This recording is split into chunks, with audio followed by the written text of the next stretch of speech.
Quebec, Jean Charest. He's also the former Deputy Prime Minister of Canada. Premier, thanks so much for coming in. So what's your reaction to what we just heard from your Prime Minister? Well, Prime Minister Carney had been very clear, Wolf, that if there were to be tariffs or new tariffs, that Canada would retaliate. I mean, he's always been very, very clear about that. So what I understand, he's announcing today what will be a tit for tat on tariffs for autos. And so that was to be expected. The money that will be drawn from those tariffs are going to go to the workers who in Canada who will be affected.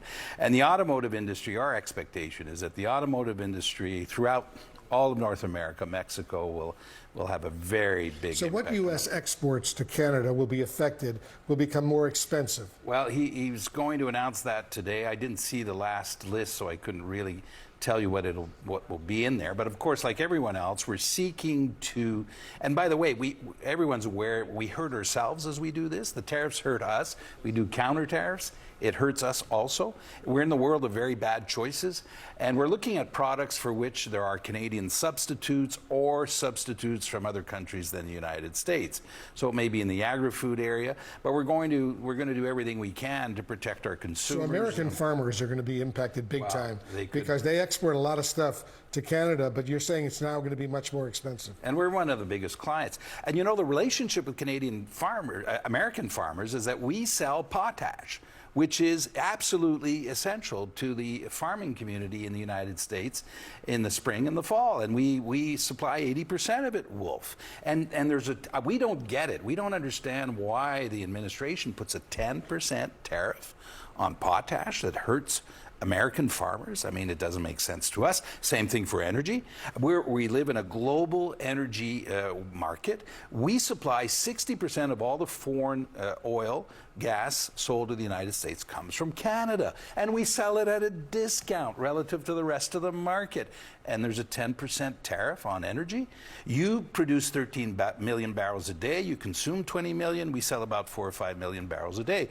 If the American administration wants lower energy prices, well, why are they putting a tariff on energy? You just heard the Trump Commerce Secretary, Howard Lutnick, who was just here with us. He told us that President Trump is, in his words, not going to back off these latest U.S. tariffs. What do you make of what we heard from the Secretary, and what do you see as the path forward right now for Canada and the U.S.? In the case of Canada, the U.S. and Mexico, what we thought was encouraging news yesterday is that the USMCA, this trade agreement that we have, that President Trump signed in 2018, is maintained.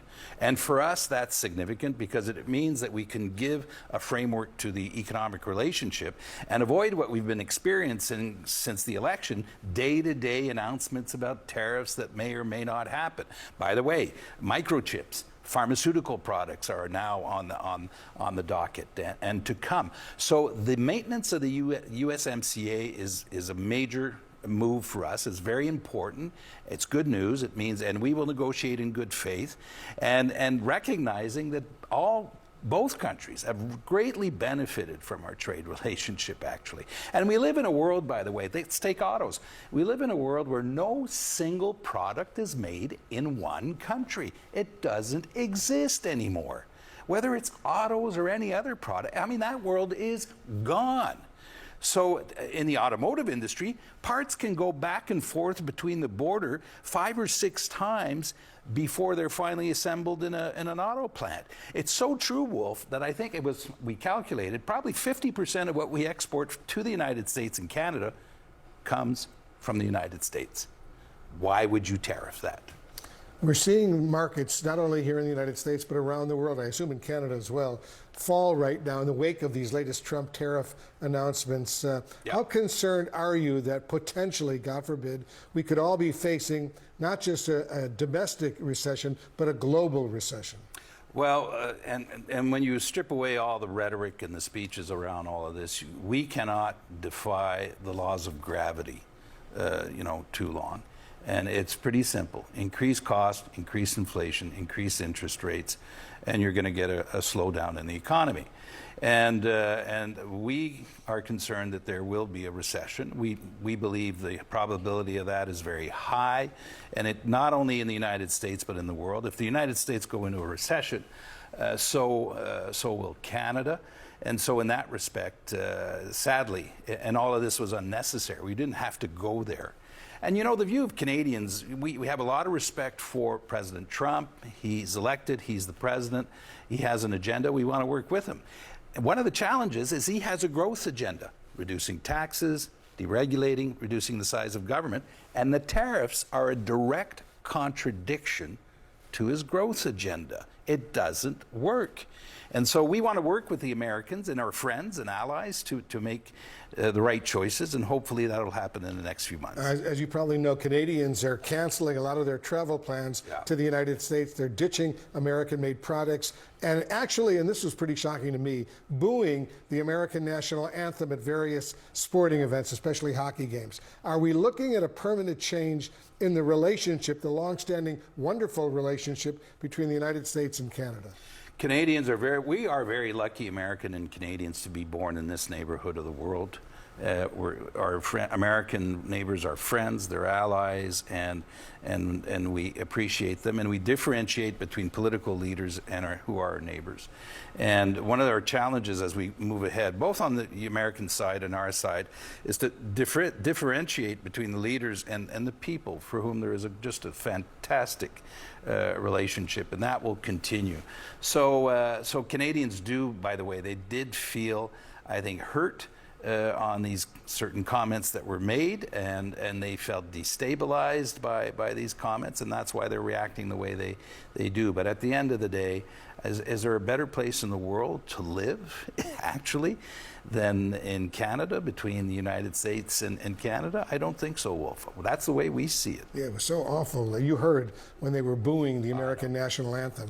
For someone who grew up on the border with Canada and Buffalo, I couldn't believe something like that could actually happen. And that is not right. And you know, our political leaders are denounced that. And by the way, before the game starts, they try to tell the crowd, please be respectful of the anthem of the other country, as we always should be, no matter who it is. And these things happen, and they're a reaction to what's happening, and that's not an excuse, Wolf. It just should not happen.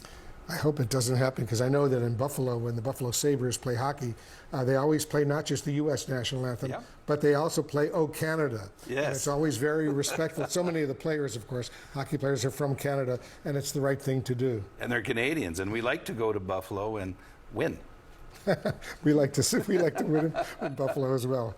Jean Charest, thanks so much for coming in, the former Premier of Quebec. Appreciate it. Thank you, Will. Well, the market's the market, and perhaps I don't have exposure to the market. And it's like, no, we all do, and you're going to see this in the cost of goods. You're going to see this in inflationary measures, and you're also going to see it because our allies are no longer so sure that they are our allies. I want you to take a listen to what the Canadian Prime Minister had to say today about Canada's relationship to the United States. Our old relationship of steadily deepening integration with the United States is over. The 80-year period when the United States embraced the mantle of global economic leadership, when it forged alliances rooted in trust and mutual respect, and championed the free and open exchange of goods and services, is over. How do you explain to the America First crowd that America First is becoming America alone? Well, and it's becoming America last as the rest of the world works together to build prosperity and wealth and jobs. And apparently America not only chooses not to be part of it to the detriment of our own people, but actively seeks to destroy wealth. We're a big market. We're not the only market in the world. Goods and manufacturing will go on. European nations will trade with one another. They'll trade with Asia. Americans on the sidelines, families are going to see the immediate increases in cost, $2,100 a year. That's everything from socks to shirts to groceries, starting right away. And too many American families will feel the pain of losing a job and the uncertainty around their employment. President Trump has described the impact of his sweeping tariffs as helping to usher in the golden age of America. He claims that businesses will pour back into this country, restoring U.S. manufacturing greatness.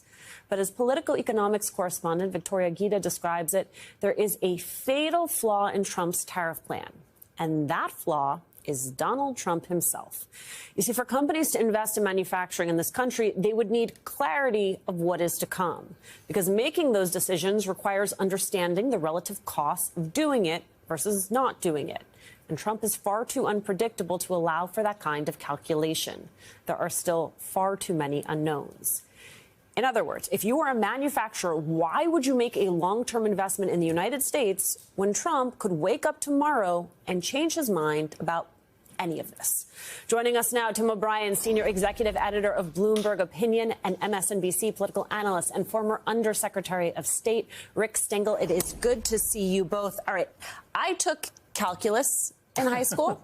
I took algebra in high school. I must have missed the class on math voodoo. Yeah. Because that is what they have done here. Right. They divided trade surpluses by trade exports and then divided that by two, they say. But I think what they actually did was to try to put this gloss of sophistication and calculation around a process that was clearly willy-nilly throughout the weekend up until Trump walked into the Rose Garden. And I think they probably had a predetermined outcome that they wanted from this, which was to create a hit list of countries that the United States was going to penalize for taking advantage of the largest economy in the world, economy that's bigger than the next three countries combined, the next three biggest competitors combined. And if you look at the way that calculation worked out, three of the countries at the top of the list were Cambodia, Thailand, and Vietnam. None of those countries represent economic threats to the United States. There are important geopolitical and economic reasons to nurture developing economies like those, rather than to pummel them through a senseless and silly trade war. But the fact that we're even talking about the idea that there might have been a calculation involved in this is taking the bait, because this is an act of vengeance and it's an act of petulance. It's not a calculated policy position. It's a self-own. The markets are already showing this. The markets are getting creamed. Businesses can't plan. Consumers don't know what are going to happen. So Canada is fighting back strong, guys. And all of this is showcasing that Canada is together, but also critically, that Canada is rejecting Trump, and they're being bolstered by the world here. Because what Canada was trying to tell the world, and some of the world wasn't listening, was that, like, it's a matter of time before it happens to you.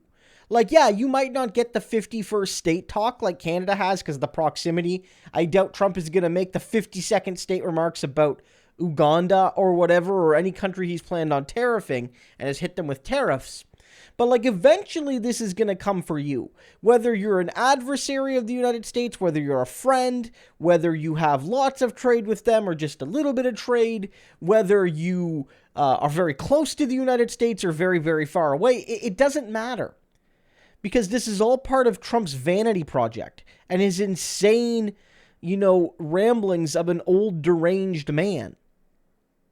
And so, like, there's a certain cachet that comes for Canada getting this revenge on Trump, which is to say, now the world's behind us.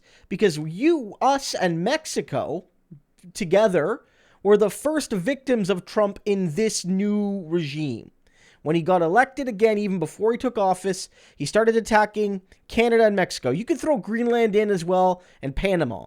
But, like, those countries were all like, where's the rest of the world to stand with us? And too much of the world stayed quiet. But now, Donald has created a global coalition of countries that often hate each other, but can unite in one thing, that Donald is a dum-dum.